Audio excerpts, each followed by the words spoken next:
You have now arrived at Stadium and Gale. Snap, the kick, it's been blocked again! Oh my! It's been blocked again! He's going to heave one deep down the field. It's going to be to the goal line. It's going to be gone! It's a touchdown! And the Gators have won the game! Tyreek Cleveland! Oh my! I can't believe what I just saw! Dropping back to throw, pops and fires the ball over the middle. It's going! It's going! Touchdown! Norrick's got a touchdown! Oh my! Norrick's got a touchdown! Hands it off to Harvin. He comes back. Say goodbye. Ahmad Black, in his final game as a Gator, takes it all the way home and sends Urban out a winner. You have now arrived at Stadium and Gale.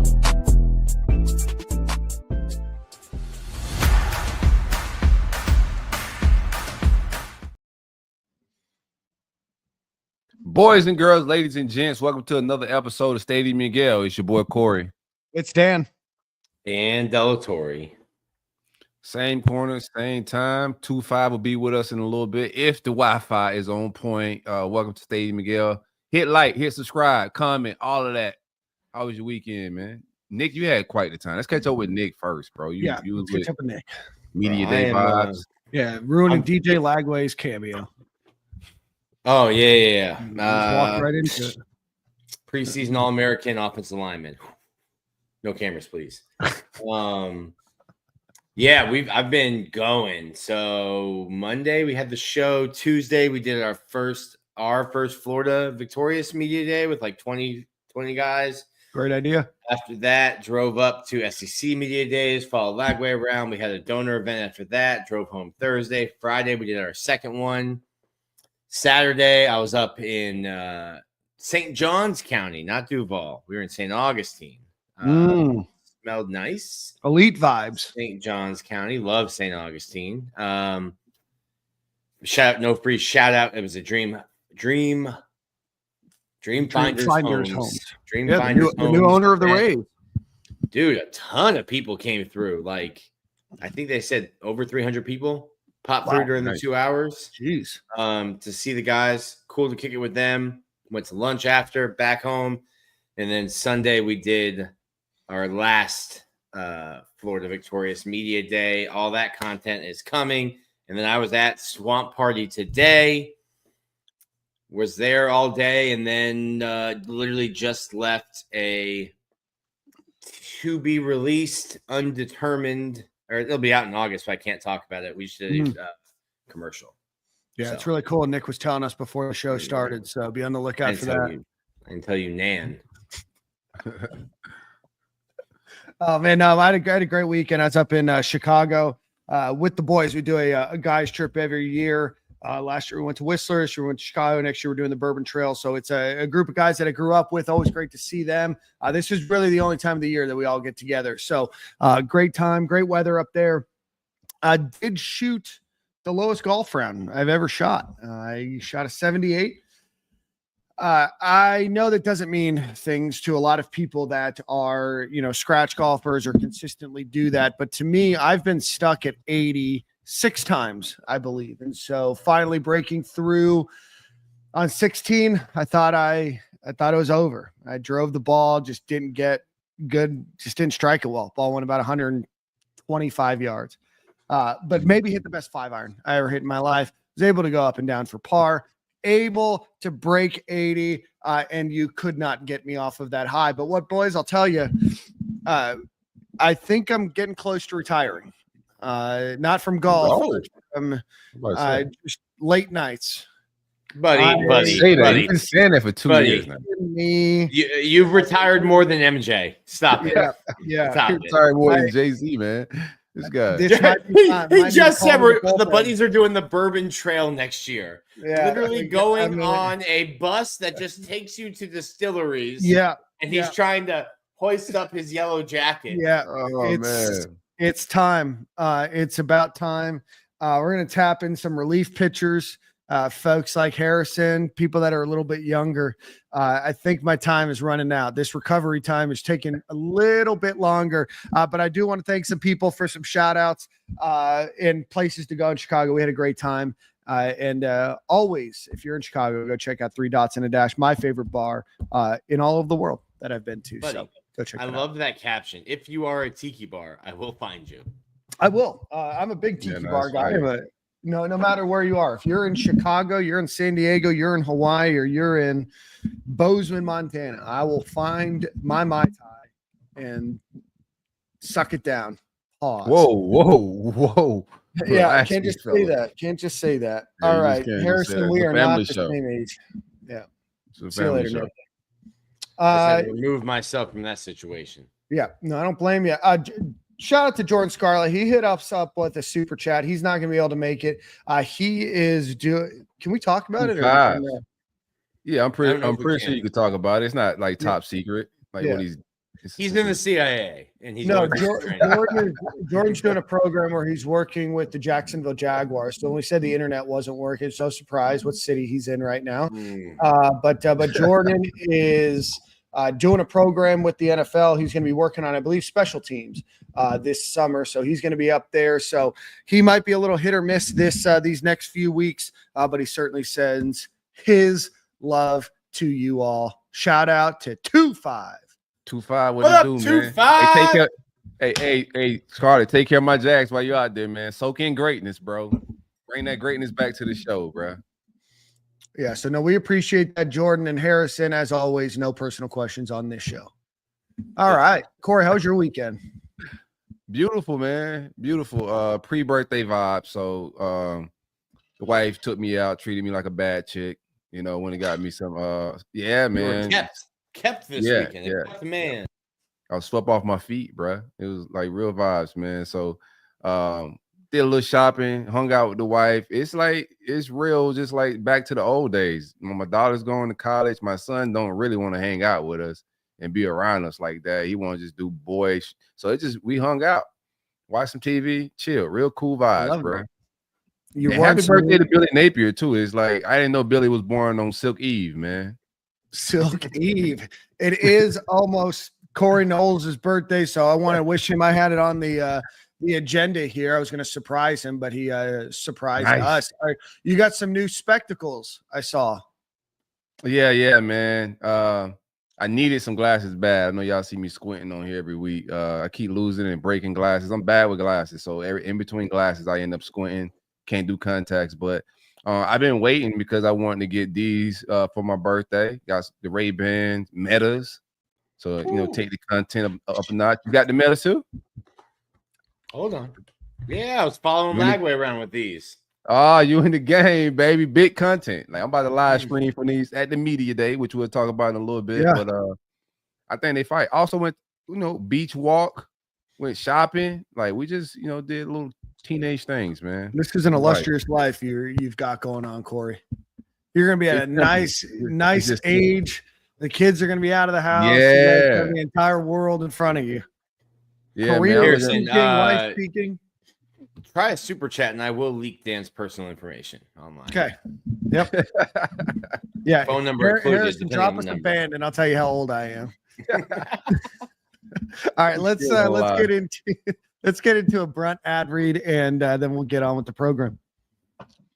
Stadium and Gale is sponsored by the great folks at Brunt Insurance and Financial Services. Anything you need insured from the Panhandle to the Keys or anywhere in the Southeast of America, my man Greg can take care of you for an absolute free quote. It don't cost nothing to see if you can save money. Visit bruntinsurance.com or give them a call at 954-589-2204. Greg is great at this. He's been insuring my house for a good 4 or 5 years. Hurricane season is here. Make sure your home is good. Everything's intact. Greg, what it do, baby? We want to talk about, for one final time, July 27th, this Sunday, Independent Gator Media Day, presented by the Sachs Law Group.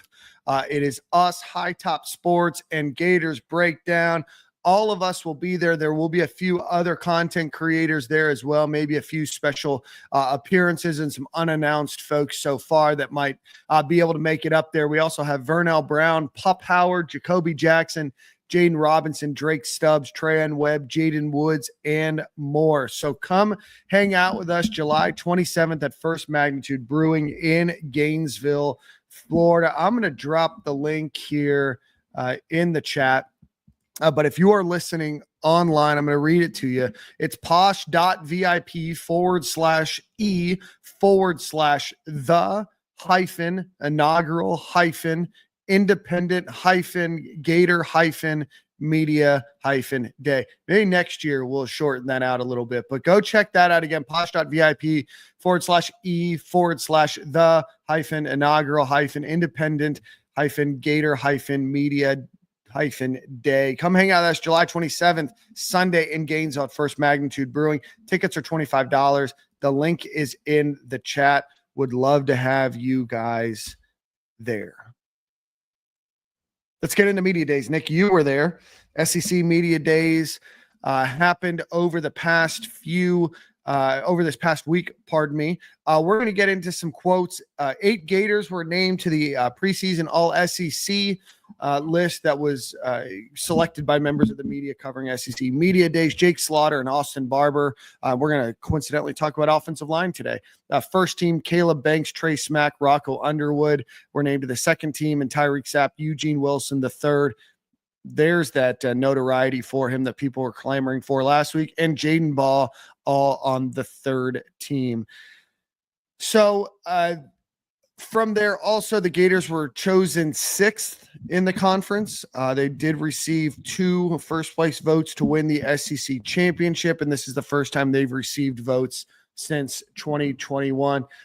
Let's run through those names. Any surprises? Anybody that you thought could have been on that list? My memory's cooked. Can you put the list up? Because I can't remember. Hold on. Yeah, I got you. You got it there. Yeah, give me a second. I mean, Jake Slaughter, it's funny because like Jake Slaughter, I mean, there's so many different lists, but like Jake Slaughter, All-American center, has been like second team SEC in some preseason. I think Austin Barber, it's funny, I was just with a lot of those guys. 3 of the 5 are in their 5th year. I think Damian George in his 6th year.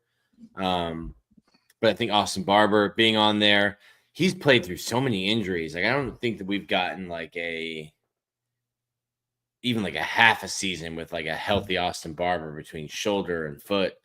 But you probably get like some seniority there with him being on it. Caleb Banks. There's a ton of like, I feel like there's more NFL love for Caleb Banks. Like NFL teams are like drooling over the prospect of him making a little bit of progression this year and then like drafting him in the top 3 rounds, second, third round next year. But no, I don't think there's too many.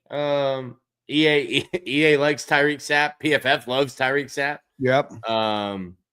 But I don't know. Like there's a lot of guys that like I always talk about this. Like we're in like the Gator bubble where we know guys, but we're also we're talking a lot about projection, and these lists are about your production. What have you done? Not what can you do? So I feel like when we talk about like, oh, this guy's snubbed, like, all right, well, go look at this, go look at the numbers. Like, what did he do last year? Well, this, and that. I'm like, well, these lists are just made by people looking at CFB stats. Yeah, and I mean, for most of these positions, there's just 3 of them, right? I mean, wide receiver, there's going to be, 9?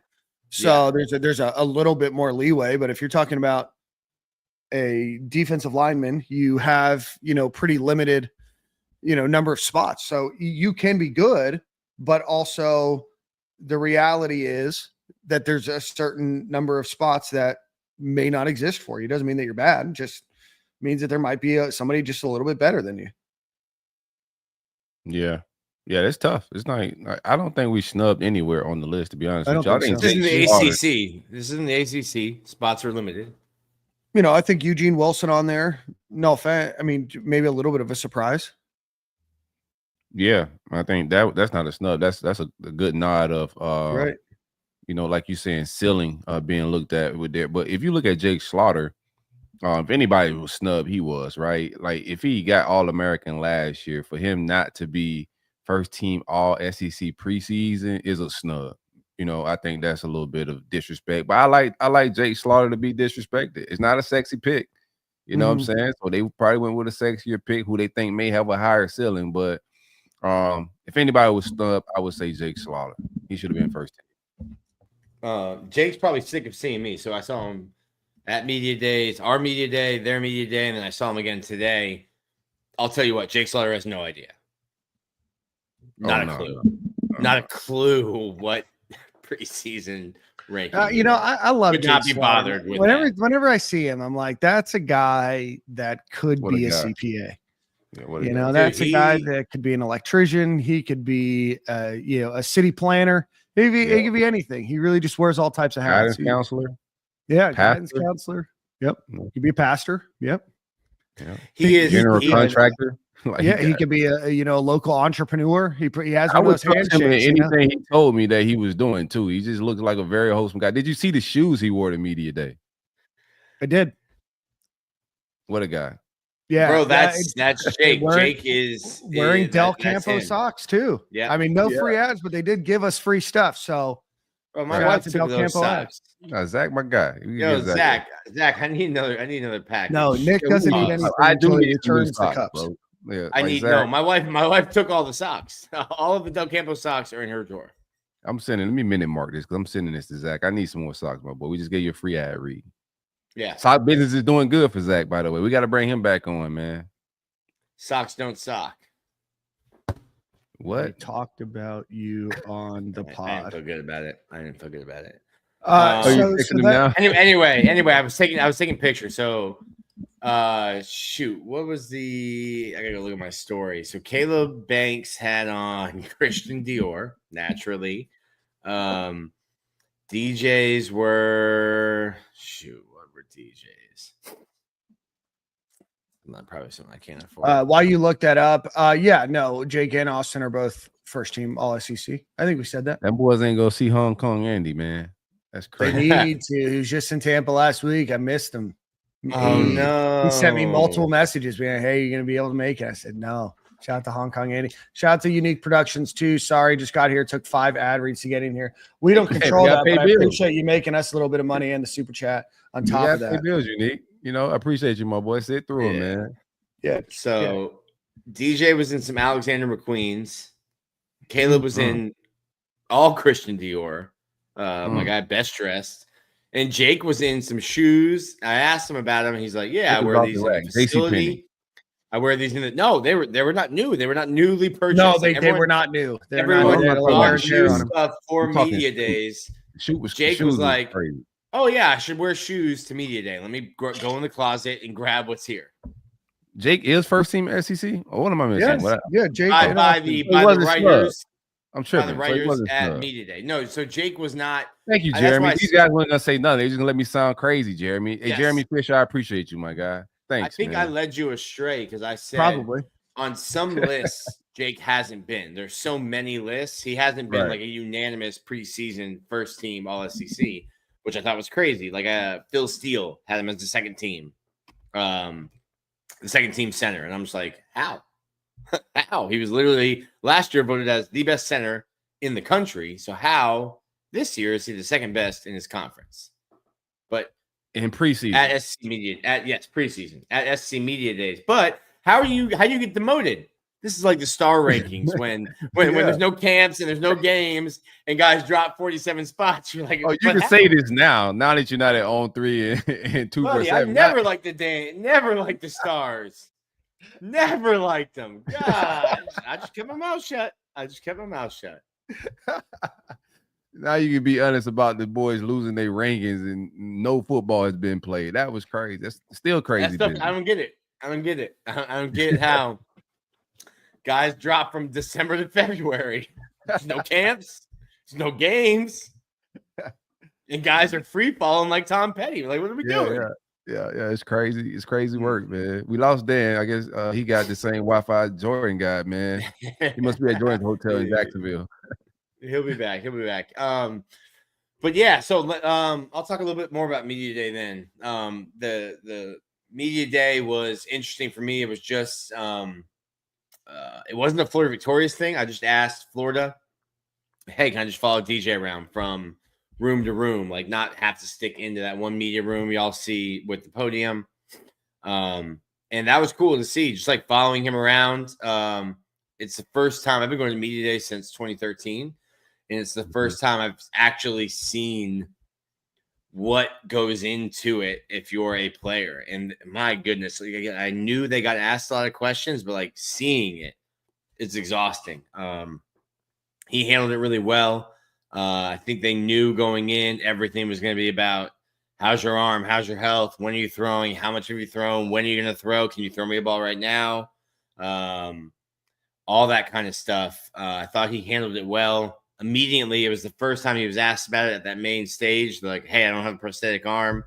Kind of disarmed the room a little bit. And Genius PR and media skills right there. The kid's polished. I don't know if they trained him on that beforehand, but I thought making light of it was a good move. You know, here you go. A little behind the scenes. That was not rehearsed. That was off the dome.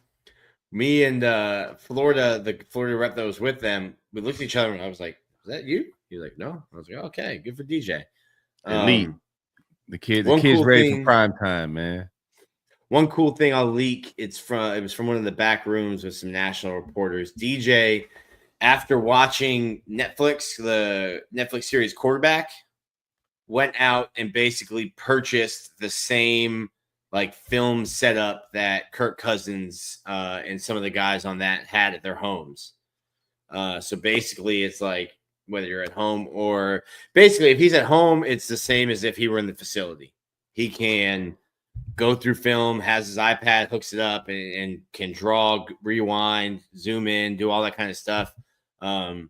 Just saw something on Netflix being like, oh, that's what the guys at that level are doing. Cool. I've got the funds. I can put that into my house. And then to the ball. Yeah. It's funny. People kept asking me stuff like, because they want to ask like personable questions, stuff like this. I'm like, dude, DJ has a girlfriend, a dog, goes to church, and he plays football. Like, that's what he does. Like, I got nothing else for you. Like, he's just locked in. That's him. Sorry, welcome back, man. What's up, man? Yeah, You good, dude? Yeah, I had to feed the hamster. The hamster needs some lettuce to get back on the wheel. This is going to get misinterpreted, but I get my groceries delivered.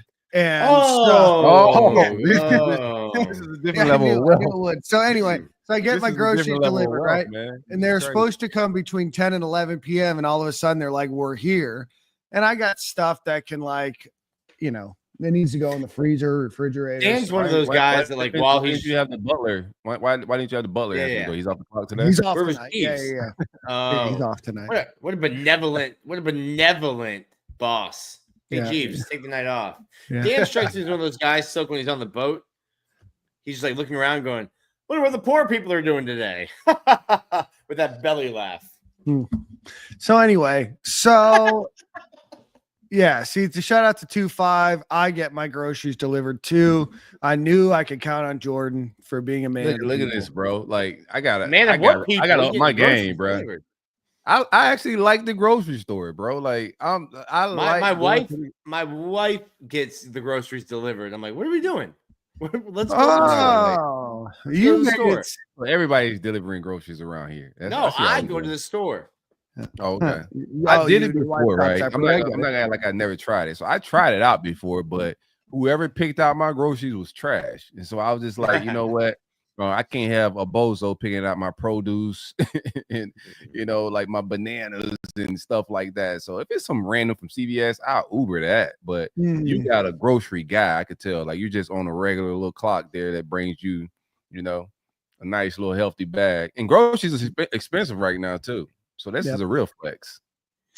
Yeah. So anyway, as we were saying, 8 people, first, second, third team, all SEC, the most that they've had in quite some time, and then finished 6th in the SEC preseason poll. They did get 2 votes, like I said, to win the SEC championship.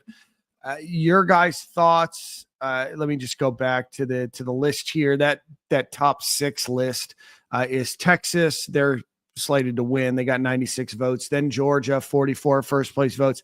Alabama, 29. LSU, 20. South Carolina, this one surprised me a bit with 5 votes to win. And then Florida, and then it just moves down from there.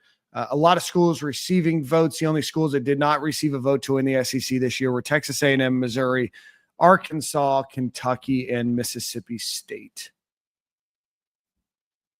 I feel like some people are trolling, though. We got 2 Vanderbilt first places, 3 Oklahomas. This is 5 South Carolina. I mean, I know people are high on Lenora Sellers, but I don't know.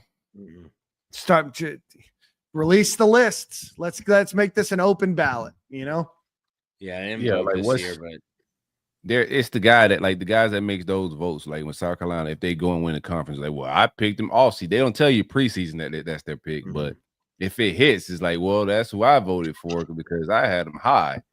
I mean, most of this preseason stuff is just for the fans. They need the media needs something to write about. So I don't really get too caught up in like preseason votes and where we're at. It is a good indication of I think a lot of times how the league view other teams sometimes be accurate, right? How coaches view us. So it's interesting, but nothing to hang your hat on. All right, let's get into it. Spot the ball was obviously the big phrase that was repeated ad nauseum, pardon me, by Billy Napier, by I know DJ Lagway said it. I'm not sure if anybody else said it. What are your guys' thoughts on just media day overall? Just a couple of quotes here. Let me get back to it. Well, just give me your guys' thoughts. I lost where I was. No, all good, man. Overall, I thought all 3 guys did very well. If I had to grade, I give all 3 of them an A. Can't really, go first, second, or third. I thought they all did very well. Yeah. At first, I thought Tyreek Sapp should have been the guy that went, but Caleb Banks, I think, spoke very well. Sometimes you could tell the media is trying to, get them in a spot where they can give some bulletin board material. They all did a very good job of curving those opportunities and just the spot the ball thing. I think is great because a lot of media was just leaning on Florida's tough schedule. So from a psychology standpoint, Billy's trying to flip the narrative with the team. So it's not, whoa, it's me, we got a tough schedule. It's, hey, man, who's ever on the schedule, they got to spot the ball and show us they could beat us. So I like that psychology move, and that mantra went through all 3 players at the media day. They all said it at a point. So I thought they all well-spoken, all well-dressed. We was well-represented. I have no it's small things here and there we can nitpick and talk about, and break down a little bit. But overall, I thought the guys did a very good job. And Billy, I thought Billy did a good job. Just different swagger. Different swagger. He came in with a bit of confidence. He talked a little bit more certain, as far as the talent, as far as the culture, the accountability. He didn't leave any excuses on the table. He said plenty of times that he thought this team was talented enough to go win big, and like that confidence just exuded out from the previous media days where he came in. Always sound good, but it didn't sound like I got a stick. Billy sticking his chest out a little bit. We was talking greasy but righteous at the same time. Always good to talk righteously greasy. Righteously greasy, bro. A couple things. Jake Slaughter mentioned the learning curve from the loss at Texas last year, where it was revealed where they have glaring holes, and that helped fuel them this offseason. And that's obviously something big, and obviously a lot of this is going to go down to Billy Napier and what does it look like on the field, right? Like we've had some questions, I think, as fans, and I think we're justified in some of those questions about some of the off the field stuff and maybe some of the recruiting stuff at times. But I think the biggest thing that we've had question marks is just about how does it translate on the field, and what do the minimizing mistakes look like, and are you putting yourself in a position to be successful? Obviously, they're carrying that optimism from the end of last season where they go on their winning streak. They end the recruiting cycle hot. They have a good spring game, even without DJ Lagway. Now there does seem to be some momentum, with their, behind their sails. How do they deal with that? How do they handle not just being Florida has to play Texas or Texas A&M? It's Texas A&M and Texas and Georgia have to play Florida. So it switches, and then your mindset has to switch. There's a lot of guys on this team that have not been around a successful Florida program or a super successful Florida program. How do they deal with that when the lights are on? But they talked well. They had a lot of good things, I thought, to say. They had a lot of swagger about them. So, I think they came out with, an air of confidence that we probably haven't heard in 4 years, maybe. I think, well, first off, let me help your hype train that you've got going. The spot the ball comes from Tyler Miles. Okay. And the My God, Miles, give Miles the max contract, man. Them boys looking swole. I ain't mean to cut you off, Nick. But I was conversation was different last year. Yeah, yes. No, 100% was. Just saying. Just push around. But I'm gonna give respect where respect this dude. We looking like an SEC outfit. So, flowers to Miles. I'm equal with my criticism and flowers. I'm gonna give him what the criticisms do. I give that what the flowers is due. We looking brolic. Go ahead, Nick. Sorry. Yeah, people were calling me a liar when I said, like, hey, I think the strength program's good. You lie a lot, Nick. Never have I lied. George Washington and I, never have I lied. Or was it Abraham Lincoln? One of the two. I think it was Honest Abe. Yeah, that works. The cherry tree. I thought that was George Washington with the cherry tree, though. Well, I think it is, but I think never mind. Just go ahead. Now my train of thought's lost.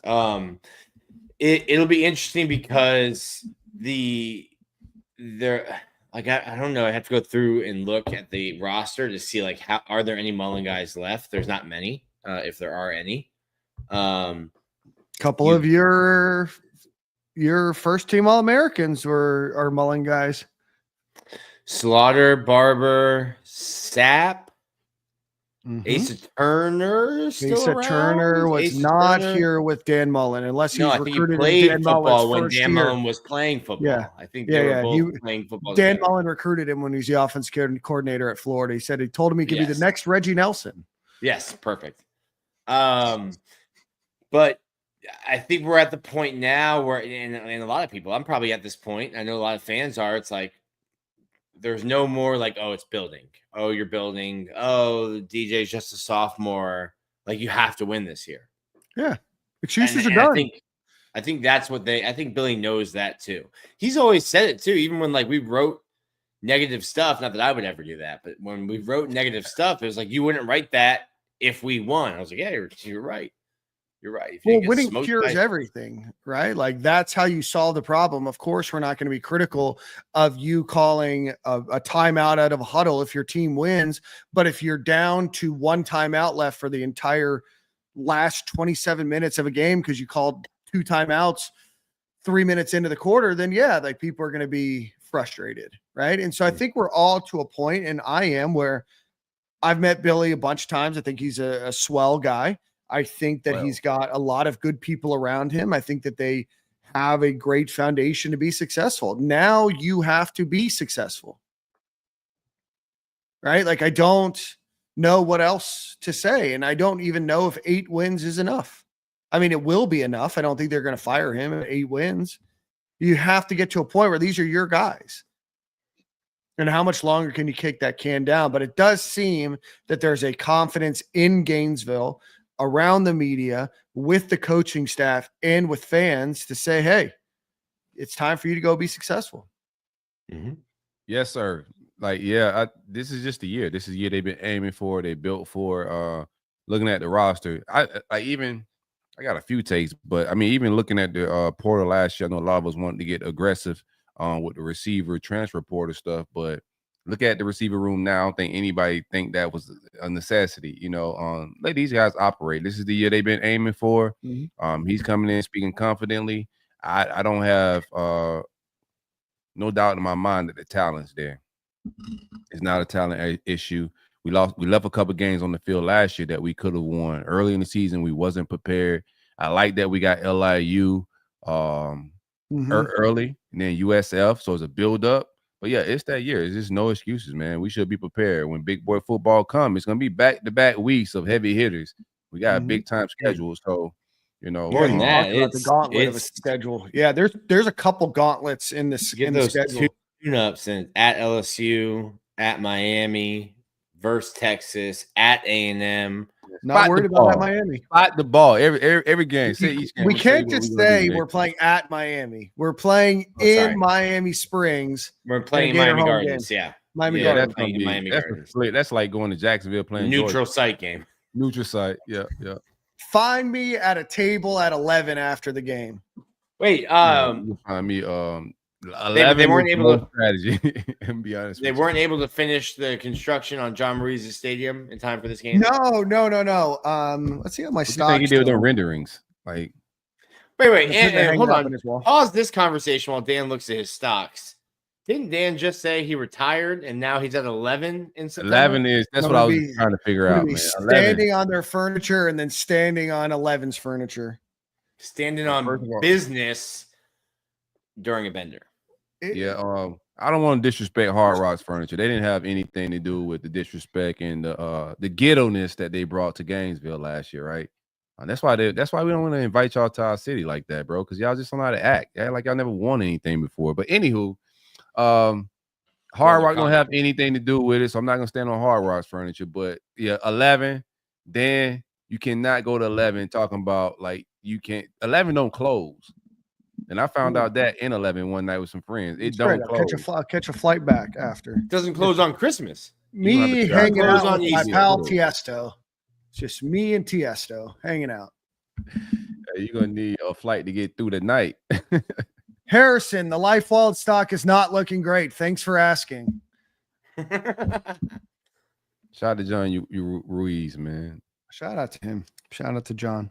All right, that's kind of, I mean, SEC Media Days. If you're watching this podcast, you probably consumed a lot of the media. You're listening. You probably already consumed a lot of the SEC Media Day stuff. A lot of it is going to be coach and player speak. A lot of it is going to be, we're focused on, this upcoming season and we like our guys. So any final thoughts? I think there was a question. I think it was Harrison's question. What would be criticism from each of you about media days? I'll be honest. I didn't consume it enough to have any negative thoughts. I did. I consumed it, but I didn't have anything negative. I thought they all handled it well. I would say just from a media standpoint, some terrible questions being asked. But no, I don't think anything. I don't have anything negative. Everything I thought was well represented. I didn't go into all the individual podcasts and radio, but I just caught the main stuff. So I didn't deep dive. But I thought DJ sounded like a leader. Caleb Banks, they all were very, just men of men, leaders. Nick, anything negative? It seems like, and maybe we didn't promote it as much as we have, but it seemed like there was less interest in it than in past years. Do you think it's because I mean overall, like last year there was a lot of excitement because it was the first time Texas and Oklahoma were in. And maybe that was just me, like, because I've done it 13 times now or 12 times now. Like I do wonder, like, obviously I don't think this event will ever go away, and sorry to interrupt, Nick. I wonder if people just in general, there's just so much content and you have to produce content every single day. And it's not just the long form articles that Wright Thompson used to do or your game write-ups. Everybody has to have a hot take. Everybody's got to, have a clip it guy or gal, look at their pod, pull out the hot take, try to go viral. Like, I think it's almost to a point where I think a lot of fans are exhausted by it. Yeah. And that's why we try to do a lot of interviews and stuff during the off season and talk about something else. Cause I can't, as much as I love Gator football, man, I cannot talk Gator football 52 weeks a year ad nauseum. Yeah. We do it once a week. Not even every day. Yeah, it's oversaturated. It's so like the excitement definitely dies down because it's not that big grandiose moment, right before the season starts. Like Dan saying, like now the way content is rolling all year, so it's just one more content day, but I don't think anybody's like, it's just like National Signing Day isn't the same, right? Like all of this stuff is changing because content and access is just different than it was a decade ago. And you know what? Sometimes I wonder if it's like the transient nature of sports now that, I mean, FSU sending 4 people to meet their ACC media day, and all of them are transfer portal guys. Yeah. Right. So it's just like, I don't even know if there's, that same connection. I know there's the same interest, right? But the same maybe connection, right? I don't know. They're just different. So Florida State, I think, is probably the only program sending 4 guys that just never started there. I think they're just in their own little world. Crazy. Who's Miami? That's absolutely nuts. Miami sent back. The transfer. Yeah, they got to send back. Yeah. Gotta ask. Still, I look at even their bunch of leaders that they're sending to National Signing Day. It's like, I want to know. I'm not finna get deep into the Miami stuff, but like vocal leaders. I know Cam Ward was the voice of that locker room. I'm so glad he gone. I'm so glad he got Beck. Our secondary had Beck in a headlock last year, and I think we're gonna put him in that same swirly. Dunk his head in the toilet. Got some put everywhere. Bully. Did they ever find his Lamborghini that got stolen? No. He lost his Lambo and his girl. I feel like stealing a Lamborghini's got to be tough to sell for parts, but he got it back. He got it back. Oh, he did? Oh, yeah, I think so. Well, good for him. Oh wait, they brought Richie Leonard to media day. Yeah, Richie Leonard. Shout out to Richie Leonard, nice guy. Enjoyed him when he was here. How does he still have eligibility? Well, he was smart. So when the season started taking a poop, he just like, you know what? Let me just sit out and catch his red shirt. My leg. My leg hurts, coach. Don't blame you know what? I think this is a season-ending ankle sprain, I think. A high ankle sprain. It's a high ankle. It was very high. It was high. Penthouse high. It's a nerve thing. You can't tell on an X-ray. It's just radiating pain. All right, guys, let's do a quick ad read. Go visit. Yeah, hold on. On the bottom of FSU's graphic, they've got like fine print on the bottom. The first word is commitment. All four are portal kids. First word, commitment. That's nuts. Good. Very good. Go ahead. All right. Let's give a quick shout out to our friends over at Home Field Apparel. Go visit homefieldapparel.com. Use promo code Stadium and Gale at checkout. All one word. Get 15% off of your first order per email address. Homefieldapparel.com. Promo code Stadium and Gale. 6 pages of Florida Gators vintage shirts and designs that they have. They have the baseball pullover. I don't think that they have it right now. I think that that's more of a seasonal thing. And then they'll have the jacket, the starter jacket. But they're releasing new content all the time and new t-shirts and designs for you. I know a lot of you guys have used the link, continue to use that. We appreciate their sponsorship of this program for, going on probably 2.5, 3 years now, at least 3 years now. So go visit homefieldapparel.com, use promo code Stadium and Gale. All right, guys, we are now going to talk about a position group that's getting a ton of notoriety. We've talked about the wide receiver group and the running back room that maybe isn't getting as much notoriety in the world of college football, but that is not the case with the Gators offensive line group.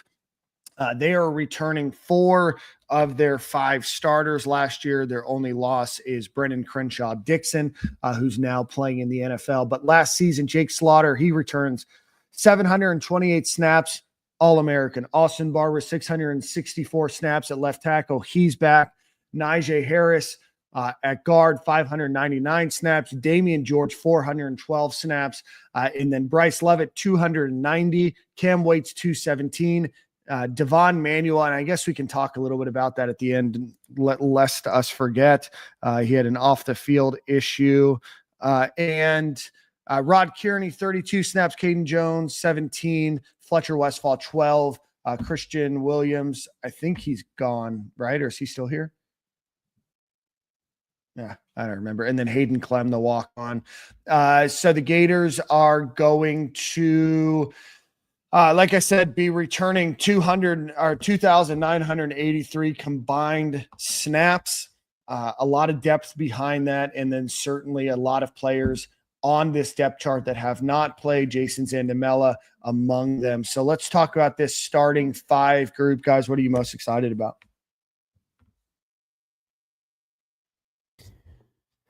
Snaps. I'll probably end up going after we pod, unless someone wants to do it now. I think you probably need PFF, but go back and look at how many career snaps do Barber, do the 5: Barber, Slaughter, Harris, Damian George, Bryce Lovett's new, but it's outside of Bryce Lovett.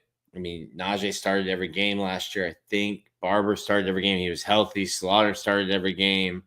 Damian George. Go ahead. Nick, do you want an answer? Yes, if you have. Jake Slaughter these are approximate, about 1,422 snaps. Austin Barber, 1,764 snaps between the two of them. Najee Harris, 599. Damian George, somewhere around the 800 snap mark, and that's going to be both at guard and tackle.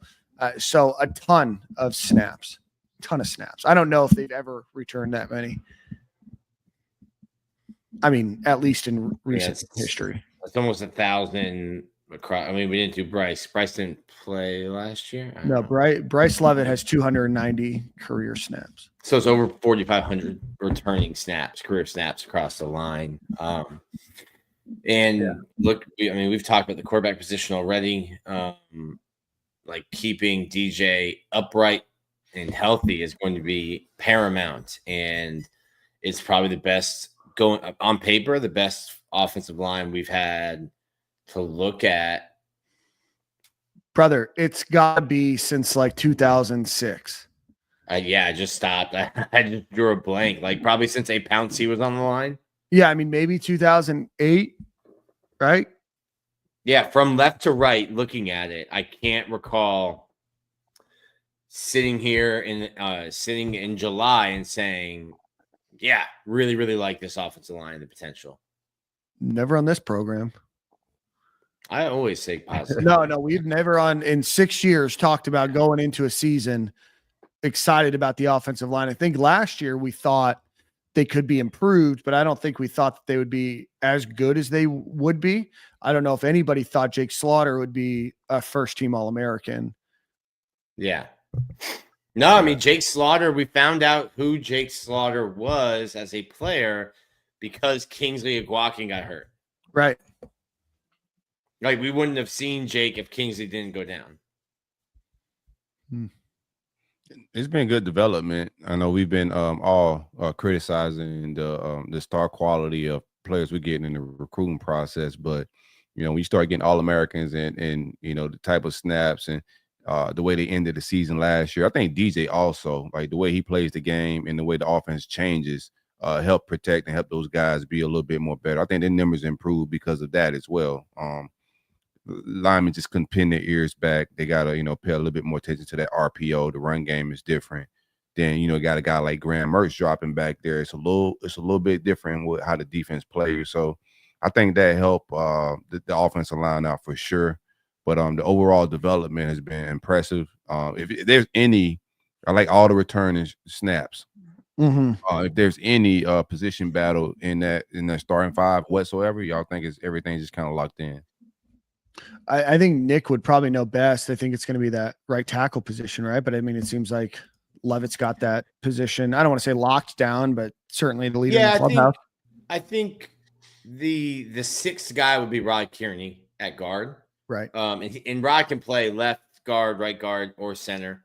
They took a lot off his plate and just let him play guard because he's kind of came in as a guard, played guard in high school. Then they came in and immediately threw him at center. But I think Jason Zandamela is going to be the center after Jake Slaughter. He's the center of the future.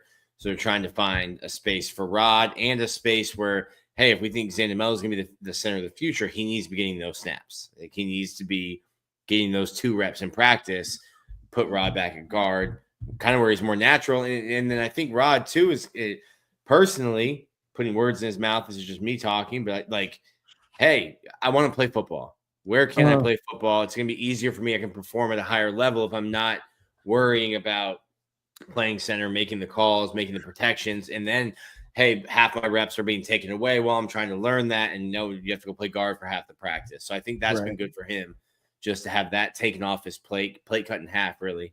But left to right would be Barber, Harris, Slaughter, DG, Damian George, and then Bryce Lovett. The sixth would be Rod Kearney, and then you kind of go from there. So then you have Jason Zandamela, right? Backup center there. Just going through the list here based on, snap counts. Cam Waits has been, obviously came over from came to Florida, from Louisiana with Billy Napier, a redshirt junior. Struggled at times, I guess. Curious to see where his home might be. A big dude, Devon Manuel, the transfer from Arkansas. He's another tackle. And then you have Caden Jones. And then you have the younger guys, right? You have your Fletcher Westfalls, your where's my list here? Him, Noel Portnajan, Marcus Mazcall. Are those the types of guys that are going to be next, in line after that next group? Caden Jones, if I didn't mention him. So what does that next group look like? Obviously, we're super excited, and it seems like right now Florida has, we probably just rattled off 8 names there. You probably want 9 or 10 to be able to go out there, assuming that there might be some wear and tear throughout the season. But what does that next group look like? And how are they being developed? But I mean, it's super nice right now, I'll be honest with you, to not have to, look at a freshman or a redshirt freshman to be counted on this season. Yeah, for sure. Where are they at? Like, I'm curious, like some of the guys I'm waiting to see turn that corner in development, and Cam Waits is one of those guys. He's a huge dude. Watched him in some clips over the weekend. What year is he in? Was he a redshirt junior? Yeah, redshirt junior. Okay. Him and the foreign kids who I got my eye on this fall. I know we've been across the pond getting some offensive linemen. Which one? Noel Portnajan?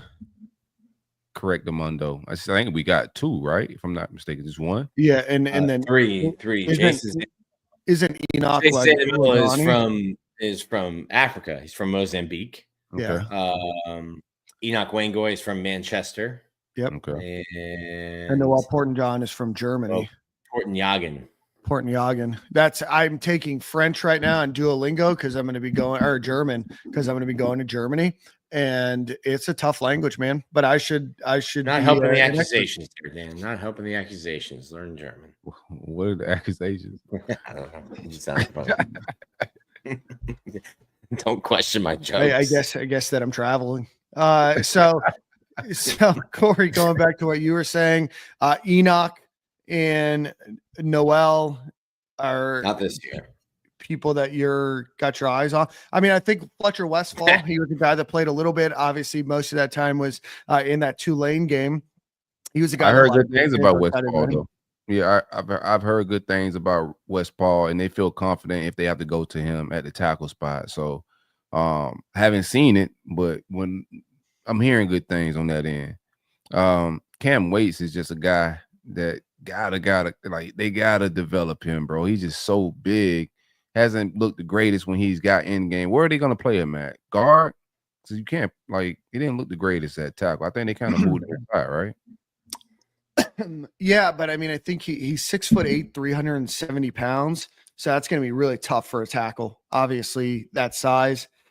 And being able to move at the speed of the SEC defensive lineman, I guess they might put him there. I haven't heard his name much this offseason. I haven't heard that much this offseason, but he played in the Tulane game for sure. Who's that? Cam Waits. Yeah. Yeah, I mean, the top 5 I'm super excited about. Obviously, Bryce Levitt's the newcomer there. And, we saw a bit out of him last season, but now it's going to be some of these, time for some of these other guys. What is a guy like Caden Jones? Caden Jones is he's going to be in his 3rd year, right? 6'7.5", 330. He's a redshirt sophomore. Big dude. Yeah, I've heard good things about Caden and Westfall. Both of those guys I've heard good things about. Yeah, Fletcher Westfall's think I'm not sure if it's left or right, but has dealt with a hand injury. He had He's off-season left. He's surgery. behind I guess Barber. have off-season Yeah, Westfall's playing surgery. left. He's behind Barber. Yeah, but if you're not going to be counting on Cam Waits, which I don't know that you are, if you're not going to be counting on like Enoch Wangoy, Jason Andamelli will be, but Enoch and Noel Portniagan, those they're not going to play this year. Okay. Yeah, They do. The staff does like Caden Jones a lot. I'm a little worried about Caden Jones. He let's see, Rob, he played in the Tulane game, looked bad. If he's talking about Fletcher Westfall, No, he's talking about Cam Waits. Oh, Cam Waits, yeah. So obviously those front five we're excited about. Kearney, guard, Zandamela, center, Westfall, limited experience, tackle, and then Jones is a guard. The tackle is, a really hard position to recruit for, really hard position to develop. That's why they get paid so much, especially the left tackles in the NFL. But that would be my one fear is the lack of depth there, right? At guard, you could probably throw a Jason Zandamela at guard if needed. You can't really throw a guard at tackle with a ton of success. You got to do what you got to do. You're going to put 5 guys out there, right? But I mean, I don't know if you have. I mean, you got to have guys on the line. Yes, I think you do have to have at least. Wait till we throw Hesse Kent out there. Don't ruin the commitment, Dan. Tight end / offensive line. Offensive line. So yeah, so 8 or 9 guys. And there's been times that Florida's not had 5. No, we got good. I feel good with the 2 deep. And that's a good feeling going into the season. I feel good if we have to go to the bench and move and shuffle guys around a little bit. I feel good with the offensive lines. It's a strength now, and it hasn't been a strength in a long time. Yeah, and I want to give flowers to Damian George. I mean, he was criticized quite a bit as a tackle. Moves to guard last season. Thought had a great season. No, he had a good season. He just better be on point because Roger Kearney is right there. Peeping around that corner a little bit. So Kearney can play left or right, or does he prefer? He can play left or right. Mirror, like if Najee Harris got hurt, I think they would put him at left. If Damian George got hurt, would they put him at right? Well, he's practicing behind Damian George. Like he was competing with Damian George. That's what I'm saying. I'm saying he's been at right. So playing left would be a flip of where he's been working. So that's where they're at. Do you guys have anybody else that you guys are looking at? We're going to talk about Rocco Underwood, the long snapper, when we get to special teams. Nick's been jonesing for that for a while. You guys have any other concerns, or is there anything that you want to see out of them? I mean, like as we're going through it, depth. Yeah, I mean, hopefully we don't have to find out if the backup's good, right? Like it's just historically a position that gets banged up. They get banged up. You get rolled up on, you got a high ankle sprain. You get rolled up on, you have a knee sprain. You get rolled up a meniscus, an ACL. John Jalapio, my guy, shout out to John. We need to get him on the pod. He's got a great story after he left Florida. We'll play with that torn. He had a torn pec, right? Played all year with a torn pec. Austin Barber has played when he's needed like shoulder surgery, played a quarter of a season, almost half of a season, needing shoulder surgery. Like they're tough guys, but like you can only be tough to a point.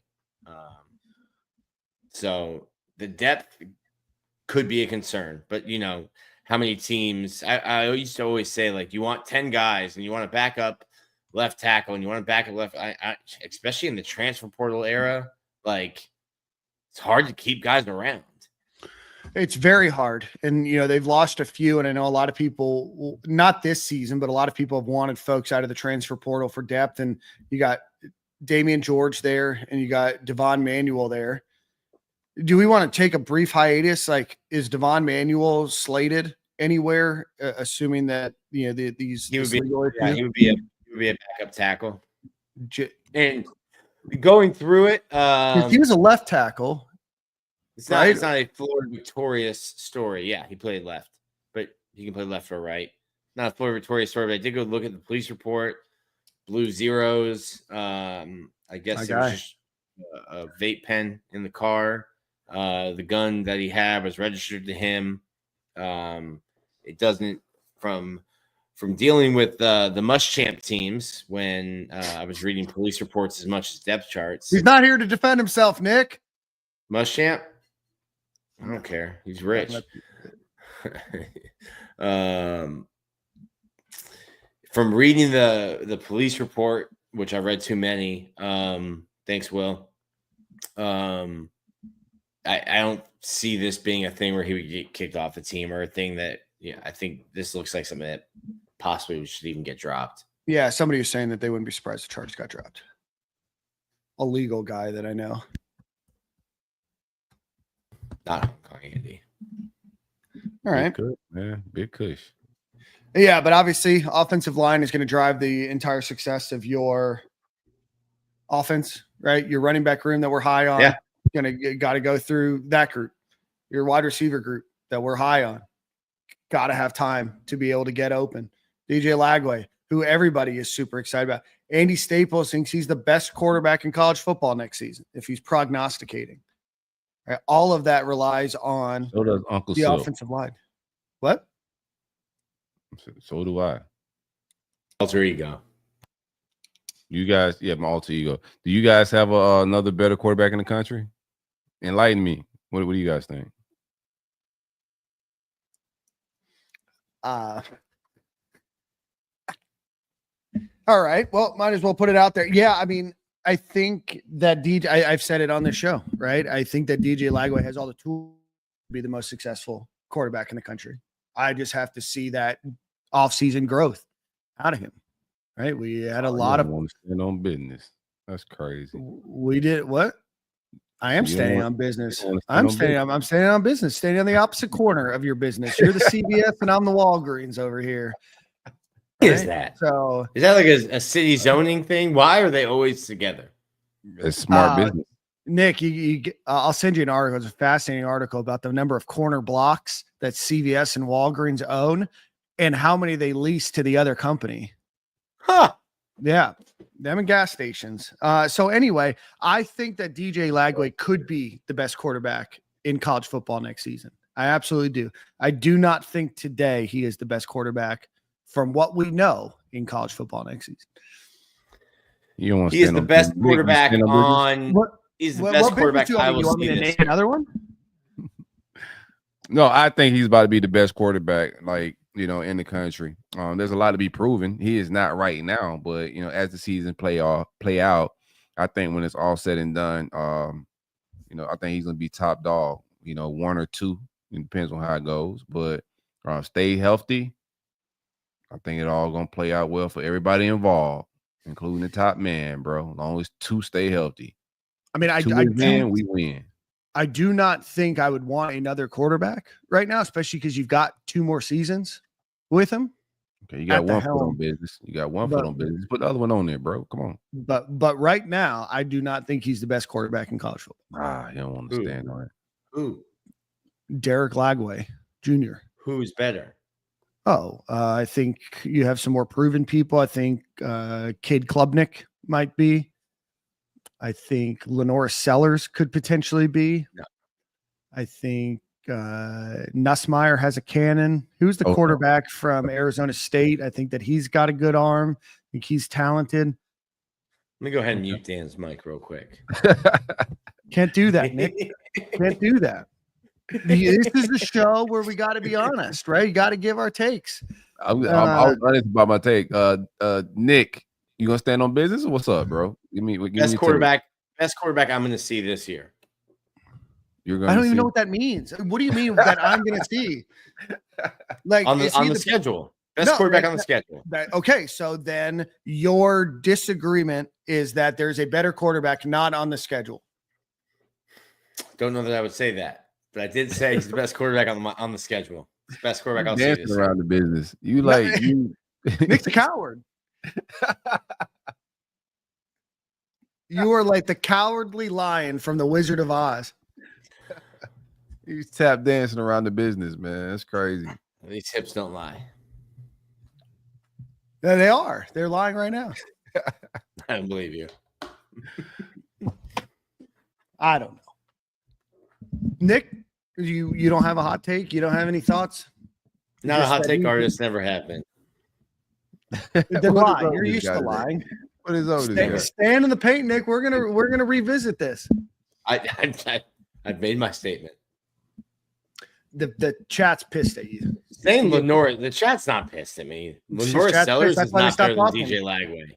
No. Period. I like Sellers. Sellers is a dog. I'm not saying that he is. I'm just saying that there could be people that are good quarterbacks. Oh, yeah. Right? Yeah. And I think that there's a lot of talent out there that if we're projecting DJ Lagway to be and take this big jump, which we all hope he does, it would be foolish for us to not think that other quarterbacks could make that big jump. All right, they finished higher than Florida. They finished higher than Florida in the SEC polling. So best quarterback in the country. I'm standing with Silk. We Bible against that tyrant Dan, spot, bro. Best quarterback in the country. We righteous. Resides in Gainesville, Florida. Let's get it. Like, but the thing is I don't think that Florida needs to have the best quarterback to go far. No, this season. No, no, that's a different take. I don't think we have to. I think we can play complementary football, but just from dynamic abilities, what he brings to the table.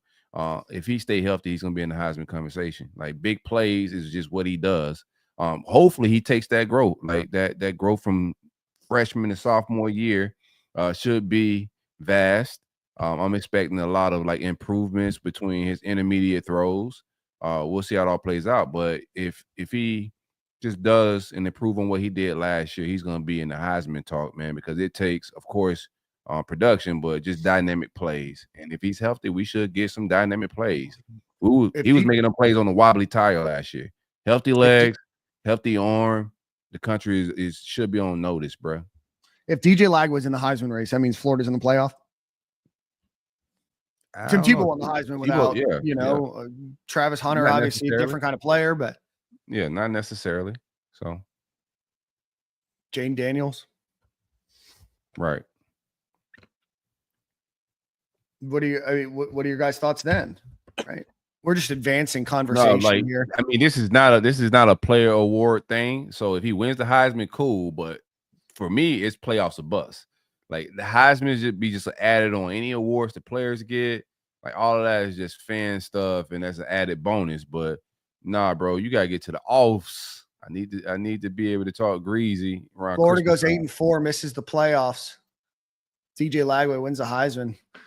Yeah, I'm still sounds like Tim Tebow. That was Tim's sophomore year. Yeah, their defense is just atrocious. Whose defense? Oh, Florida's defense. That 07 defense. Yeah, I mean they obviously all turned into dogs, but that was just a rough year watching football. That was a great year. Yeah. I mean, I long for the days. You know what I mean? Yeah. Most exciting quarterback that Florida's had since Timothy Robert. His middle name? Richard, maybe? I just know it's an R. TRT. Accusations. He looks like a guy that's taking some TRT. Accusations. I just said he looks like a guy, not saying that he does.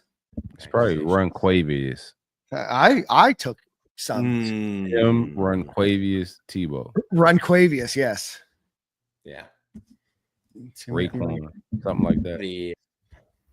All right. Kid born in the Philippines to missionaries. Middle name is definitely Runquavius. 100%, man. Got that dog in him. You got that dog in him. All right, let's get a quick ad read. Chat, if you have anything you want us to talk about. I think we've kind of run the show today. All right, guys. One shout out for our friends over at Game Time Sidekicks. Go visit Game Time Sidekicks. Speaking of SEC Media Days, have this cool SEC cup here. It's going to keep your hot drinks hot, your cold drinks cold. Go visit GameTimeSidekicks.com. Use promo code STADIUM15 at checkout. You get 15% off of your order. Again, GameTimeSidekicks.com. Best cups in the game, and it is Timothy Richard Tebow. I don't believe him. TRT accusations.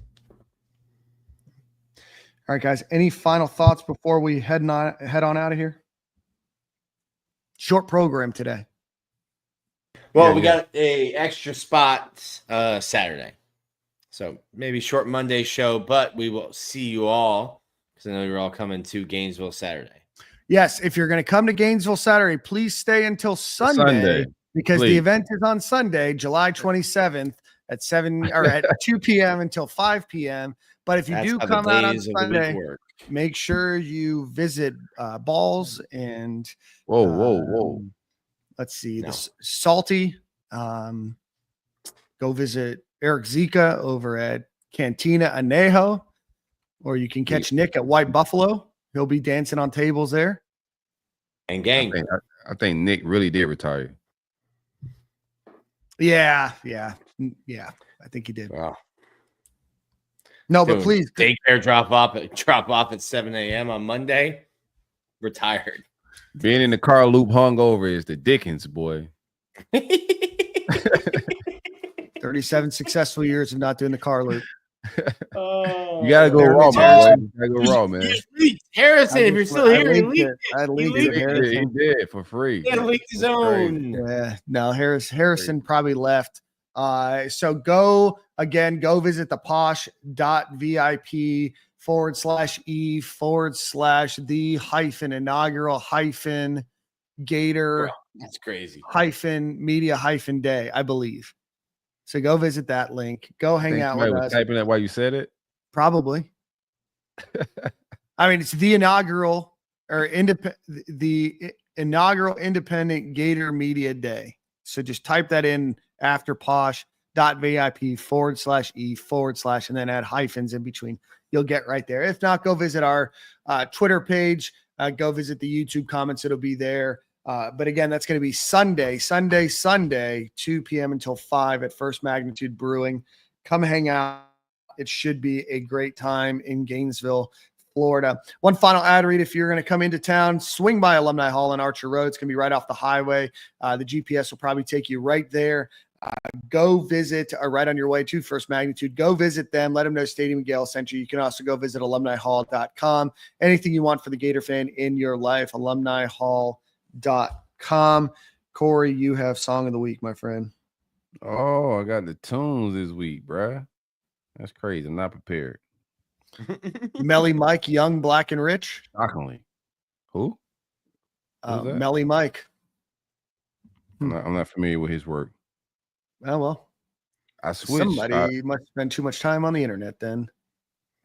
I switched from Spotify to Apple Music. So yes, living righteous. Every time Nick has sent an Apple Music song, I've never once clicked on it. I gotta go back, bro. I'll be honest with you. Spotify be sliding. I also got to pick something somewhat righteous. I don't want to pick nothing too crazy. Let me just get 30 for 30 scissor. Let me get something very chill. This is a family show. So 30 for 30 scissor. Spelt SZA for those that are keeping track at home. If you're watching on X, please hit the retweet button. It helps us gain more followers and more traction for this program. If you're watching on YouTube, hit the like button, hit the subscribe button. If you're watching after we record, hit the comment button. Let us know which Gator player you're most excited about on the offensive line. We appreciate each and every one of you. I think at one point we had 1,800 people watching. So we appreciate you guys each and every day. And we will see you at the same corner, same time next week. But before that, we'll see you on Sunday, 2 p.m., First Magnitude. See you there.